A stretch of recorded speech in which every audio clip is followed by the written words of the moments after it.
हमार देवरा रंगले बारे। होली में साड़ी साया हमार देवरा रंगले बारे। हर के मोर झूला सखी बांस के ऊपर टंगले बारे।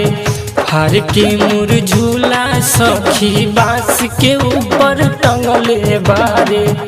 घरे त नइखे मोर भतार देवरा रंगले बारे। होली में साड़ी साया हमार देवरा रंगले बारे।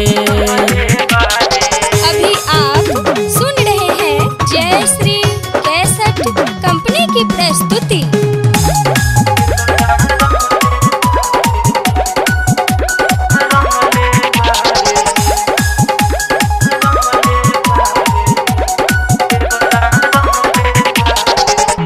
लाल का पियर का हरियर का रंग मिलाई के होली के बहाने डाले भीतरे में हिलाई के।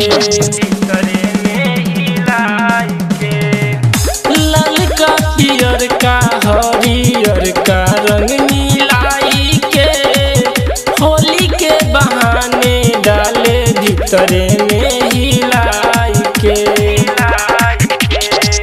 पाके अकेला रे सखी चुमा हमसे मंगले बारे।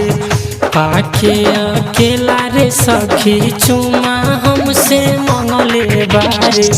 होली में साड़ी साया हमार देवरा रंगले बारे। होली में साड़ी साया हमार देवरा रंगले बारे।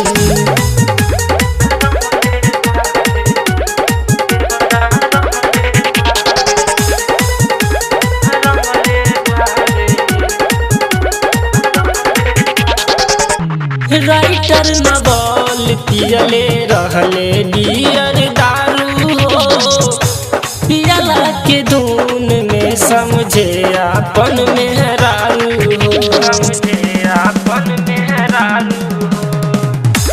राइटर नवल पियले रहले बियर दारू हो। पियला के धुन में समझे आपन मेहरारू हो। राजू दर्शन माता देही के ऊपर फनले बारे। राजू दर्शन माता देही के ऊपर फनले बारे। होली में साड़ी साया हमार देवरा रंगले बारे। होली में साड़ी साया हमार देवरा रंगले बारे। होली में साड़ी साया हमार देवरा रंगले बारे। होली में साड़ी साया हमार देवरा रंगले बारे। हर के मोर झूला सखी बांस के ऊपर टंगले बारे। हर के मोर झूला सखी बांस के ऊपर टंगले बारे। घरे त नइखे मोर भतार देवरा रंगले बारे। होली में साड़ी साया हमार देवरा